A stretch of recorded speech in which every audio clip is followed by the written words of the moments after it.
Hi, welcome to SBR Sports Picks. He's Drew Martin. I'm Peter Loshak. Today is Monday, July 24th. Drew Martin, the second half of the MLB season is underway. We have a bunch of series in the can now, and we can throw the record up. Drew Martin, I started off the year, as you know well. Then I had just a terrible run in the middle where I was just kind of like, I was just like throwing out picks in my morning show, whatever. And recently I'm picking it back up, Drew Martin. As you know, I had a long streak of winners. Then I had one day where I just had trying to keep the streak alive, gave one pick and it lost, and came back the next day on Friday hard, 8-4, Drew Martin. So Good. Overall, yeah, things are going okay. Looking ahead to the upcoming series, there's some interesting stuff going on, Drew Martin. Let's just start with the White Sox and Cubs series. Now, of course, the Cubs 8-1 since the break, right? And the White Sox have been slumping badly, 0-8 since the break. And so and we talked about this so much, Drew Martin. How much did we talk about? As soon as the Cubs start putting together a couple wins in a row, minus 200, minus 180. Exactly. Yeah, we're seeing the it. Dodgers. Yeah. And so today's game, I didn't even bother handicapping today's game because there was no overnight line. I looked at it. I was like, what? Minus 250? They're turning to the Cleveland Indians. But I don't know. Maybe the White Sox are so futile that the Cubs are going to have some value in this series. I just don't know how big of a favorite they'll be. But what do you think? Yeah, I mean, like we said, minus 200s already. But Chicago White Sox on the other side, I have no interest in. I might not make another bet on them all season. Obviously, it depends on how they're priced. But yeah, it's just that team. It's tough to count on them to get wins. And yeah, we're seeing tomorrow with Lackey on the hill, minus 200 right now at the opening line at Chris. Geez, I don't even know what to think of that. I mean, Lackey's vulnerable. Rodon is so vulnerable. And then on Wednesday and Thursday, it's going to be switched. The Cubs are going to be the road team, so maybe the favorites won't be the favorite lines won't be that huge. And the pitching matchups in those two games are more beneficial for the Cubs. It's Arrieta against Shields on Wednesday, and then Lester against Pelfrey on Thursday. So maybe the pitching matchups, being advantageous to the Cubs, combined with the Cubs being technically the road team. I'm assuming that'll make the favorite lines not in the minus 200s, but maybe minus 175. What do you think? Is that still too high for you? Probably. What do you think, Drew Martin? Yeah, I mean it's too high for me. I'm not going to lay over at minus 170. So yeah, I'll be watching this one from the sidelines. All right, got it. It is going to be tempting to take the Cubs. I'll tell you what, because Lester's been great in his 2 starts since the break, and then Pelfrey, oh God, just so shaky. And Shields, he's starting to become an auto fade. That's going to be a tricky series. All right, we'll see what the lines are and see if I wind up giving any picks in the Monday show. Now let's talk about another team that's very interesting, Milwaukee, right? Now, Drew Martin, you've had a great read on Milwaukee all season long. Obviously, in general, they've been very profitable, so their overall season numbers are still great, right? Plus 19% on the road, but they've really slumped out since the break. Their series are a little bit forgivable. Sometimes when teams go into Pittsburgh, it's like a tough place to play. It's kind of a long travel. It can be a hitter-friendly park, so maybe a team like Milwaukee, we give them a little bit of a pass from that. Do you expect them to pick it up at some point? I do. I think that it's a talented team. I still think the market's a little bit underrated. Obviously, there's going to be swoons that teams are going to go in, especially young teams. But their starting rotation, I think, is underrated, and it's not priced too high. So I'd actually be looking to bet on Milwaukee. You think so? Yeah, Washington, for all of their talent, they have been a little bit overvalued at home, minus 8% overall on the year. They're returning from a West Coast trip. I've seen some conflicting information as far as who the likely starters are for Washington, but for Milwaukee, I'm seeing Nelson on Wednesday, so maybe that'll be a day to think about taking Milwaukee. Yeah, I like it when Nelson's on the hill. And also, this might not be the series. Washington is, you can make the argument, the second best team in the NL, and they just kind of bolstered their bullpens. So we'll see how that plays out here. Yeah. I probably won't be involved in this series. Excellent points, Drew Martin. That's exactly how I was thinking as well. I was thinking, you know what? I think Milwaukee is going to be a very profitable team at some point in the near future. But maybe not this series. Yeah. Maybe I'll wait one more series. You're gonna have to throw me some Chicago Cubs lines on Washington before I start thinking about taking Milwaukee in this series. You know, I want to see minus 250 before I'm taking Milwaukee here. All right, Drew Martin. There's 2 other series I want to bring up, but what would you like to bring to our attention, Drew? I want to bring up tomorrow night's game, Pitt, San Francisco. We got Italian versus Bumgarner. Yes. That Jameson was one of the series. Taillon. Yes. Sorry, I pronounced that wrong. That was one of the series I wanted to bring up. And Madison Bumgarner, what do you think? A little bit rusty? Is he going to be? When's he going to return to his old form, if ever? Yeah, I think his second start faded him, and he actually pitched okay though, even though they got the loss. But I mean, he's at what, minus 145 right now tomorrow night at Bet Chris. Looking at SBR odds right now. And Jameson Taillon at that big of an underdog. I'm going to put some of that in my pocket when we're done with this show. Is that big enough for you? Because Taillon is, he's obviously good. He's off a little bit of a high pitch count. And Bumgarner, I just am not sure what to make of him. Obviously, he gave up 4 home runs in his last 2 games to the Padres, so that's a little bit concerning. At the same time, he's sort of like, I don't know how to say it. He like passes the eye test, kind of. You know what I mean? Okay, yeah. What do you think? I mean, I guess you're right. It's Madison Bumgarner, so it's almost like he's always going to pass the eye test. Right. I don't know. I mean, he was getting shelled to a certain extent, like you said, the home run ball, and Pitt's lineup with Marte back, I think, is something. Marte back, but Polanco out, which is not a huge loss, but a loss nevertheless, a starter. Yeah. All right. And keep in mind, it's a San Francisco lineup with their defense. It's not exactly top defense there in MLB. Yes, for sure. They did win 2 of 3 at home against Cleveland though recently. So maybe they're picking it up a little. They are minus 22% ROI overall at home on the year, but maybe they're picking it up a little bit so that they're not quite as horrible as they were in the first half. What do you think? Maybe. Yeah, I guess that's a good point, but still, I think Pittsburgh at the plus 135, I think is worth a shot. Yeah, that's a tough game, and I'll tell you what, Drew Martin, I'm thinking maybe the Wednesday game might be even better to take Pittsburgh because it's Williams against Samardzija, and Trevor Williams is a guy who been given some decent starts, start in and start out, maybe a little bit under the radar, and Samardzija hit a little bit harder recently, so maybe he's turning a little bit of a corner down a little bit, and I'm thinking that because of Samardzija and the name and everything, that will probably, I'm guessing that's going to be like a bigger line than the Bumgarner line, or am I wrong about that? I don't know. I mean, Bumgarner's a big name too. Yeah. That's an interesting one, and I think who commands more respect in the betting markets, Jameson Taillon or Williams? I think they're Taillon, I would say. Yeah, okay. For sure. Yeah, you're right. Yeah. I don't know. Yeah, it's a tough one. And who commands more respect, Bumgarner or Samardzija? I would say Bumgarner, but considering that he's had a couple of off starts, maybe Samardzija. It is a tricky handicap. It's a tricky handicap. Right. Yeah. What a tough series. All right, let's move on to a little bit of an easier series. This is this is one that I have circled that might be just as difficult. It's the Angels at Cleveland. Now, Cleveland has started. They just did get a sweep of Toronto at home, and one of those games, I'm proud to say that none of the games I took Toronto on, and one game I did take Cleveland on, and it was a game that they won 13-3. I've been sort of like sitting there waiting, all right, when is Cleveland going to turn things around in general, and particularly at home? And the Angels, obviously, Trout's back. That's nice. That also serves to keep their lines a little bit more modest.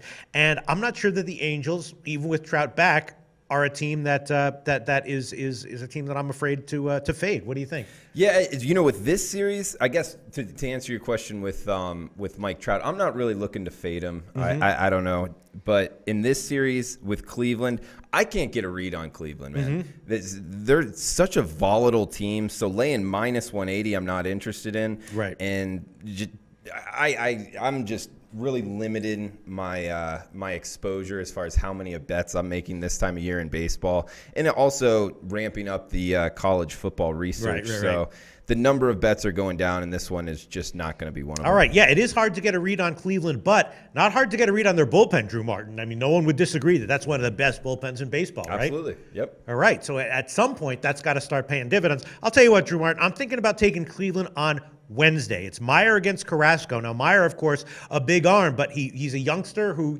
has clearly struggled on the road this year. He has great start. His last start was great. It was at home. If you look at his home road splits this year, they're very, very stark. He struggles on the road. He tends to have control issues, so that's why.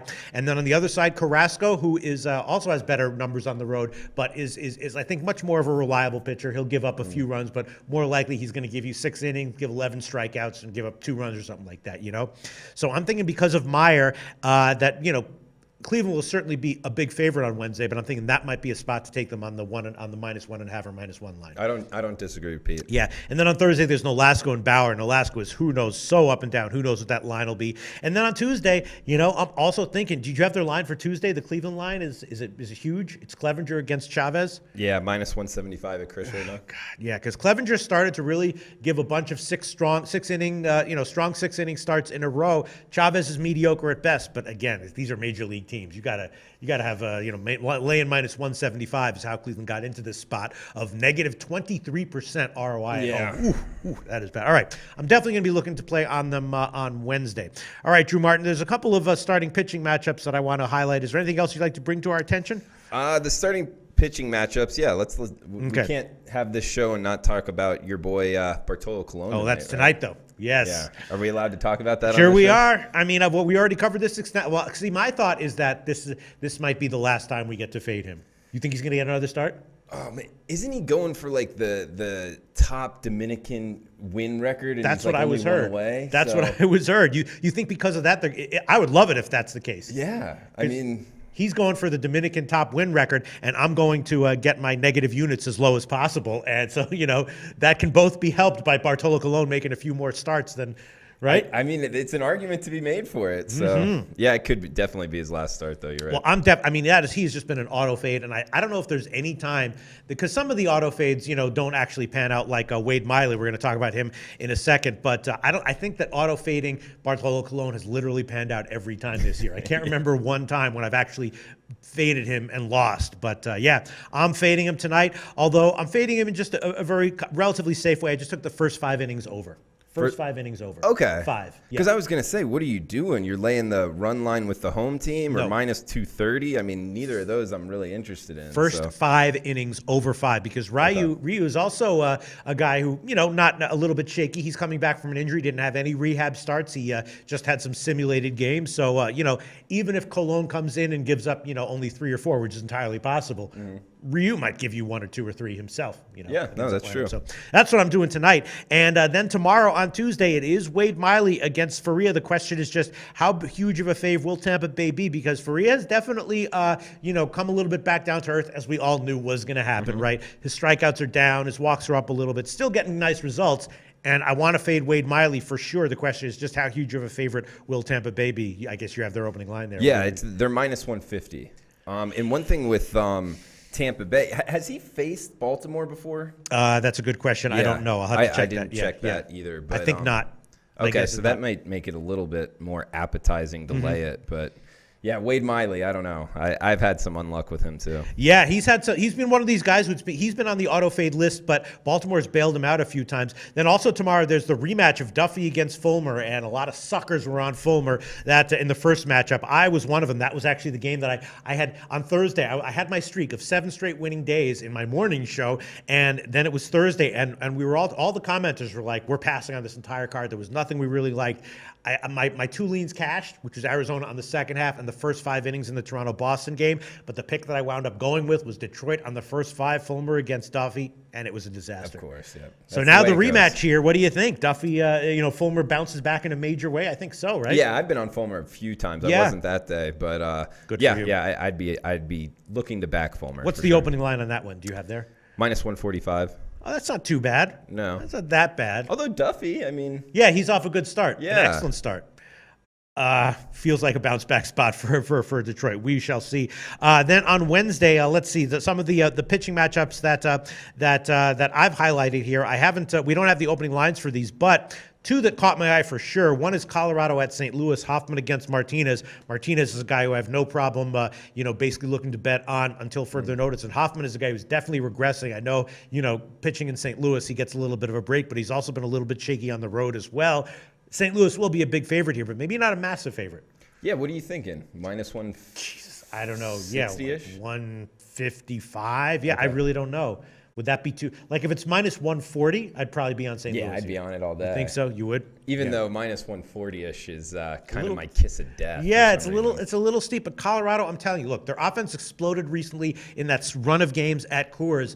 But we remember in the first half they were had a like for the last month or month and a half of the season, their park adjusted offensive numbers are some of the worst in baseball. Okay. Yeah, they haven't been playing well at all. That's for sure. I mean, recently they had a good run at home where they were putting up all those crooked numbers. But I'm not, and I'm on them today. I get fading Leak, but I'm not sure about the rest of this series. And definitely we'll see what that line is. But I'm going to look for Martinez to have a good start. And then Mets against San Diego. Now, when Mets came back to the majors, I was looking to fade him. I was predicting that he was going to struggle a little bit. He did have 2 great starts, 7-inning shutout starts, and then his next 2 starts after that, he was getting absolutely crushed. And now he's going to be on the road against San Diego with Cahill starting. Don't know what that line's going to be, but I'm thinking Mets will once again be a little bit iffy here. Yeah, and Cahill at home is something I'm looking to bet on. He's had it going on at Petco. definitely. So we'll see what that line is, but I'm thinking about taking San Diego there, yet another fade of Mats. And then one other, going back to Tuesday, Drew Martin, this is a tough one. You might not have an answer for this, but Cole Hamels, right?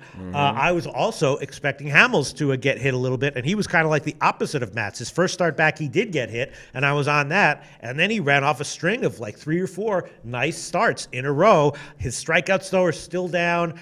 I'm not a buyer on Hamels long term, and I'm thinking that maybe on Tuesday against Miami with Straley on the other side, we take Miami. What do you think? Okay, yeah, I like that. I mean, Miami's lineup, especially plus price. Cole Hamels, he is one of these veterans. You know, some of these guys just figure it out. They learn how to pitch. They know how to pitch, and they kind of defy the metrics for a long period of time. He may be in that category. I'm not really sure. Coming from the left side, a veteran guy, he definitely has the profile to be that. However, Miami's lineup with Straley on the hill at plus 130-ish, 135-ish might be a good bet. That's the line? Miami's getting plus 130? It looks like Texas is minus 143 right nice. now. I think I'll be on Miami. See, here's the thing. A lot of people were thinking that Straley was going to have a good start in his last time out, and I predicted that he wouldn't, and I was right, and it was because he had like a small thumb injury that he got from an at-bat right before that start. So and it was on his pitching end. His thumb was a little bit messed up in his last start, and he was a little bit off in his last start. So I'm thinking, like, how will he be here? I'm not exactly sure if I trust him either, but I think I trust him enough to want to take him at that dog line, right? Then go for it, bud. Yeah. Well, no, that's what I'm asking you. Don't tell me to go for it. I need your advice here so I don't make a stupid decision, Drew Martin. I haven't dug deep enough into the injury. I don't know enough to comment. But in general, a fade of Hamels seems like a reasonable thing to do, right? Yeah, it's something I'm looking to do rather than bet on him. So yeah, I agree with you there. And Straley seems like a big burly man. I think he can take care of his injuries, whatever they might be, and have one bad start but then come back. So I'm going to be looking to take Miami tomorrow. Okay. What do you think about that, Drew Martin? Yeah, I'd be on the same side. All right. Well, we'll see if I actually do it tomorrow morning at 10:30 Eastern time. That's the live show I do every weekday morning where I give my official picks. I've been hot, Drew Martin, since the past 2 weeks, and since the second half has started, I've been picking it up. Hopefully, I'll have a winning day today, and we'll be back on Thursday to cover the upcoming weekend series in MLB. Thanks for tuning in. Hey guys, thanks for tuning in to our channel. Now, we've put a lot of work into producing all these free videos, so please help us out and keep all our content free for you forever by simply liking, sharing, commenting, and subscribing. Now, not to mention, a visit to our industry-leading website will warm the hearts of all our SBR employees, especially myself. Now, the links are over there to the left, so do check those out. Thanks for watching.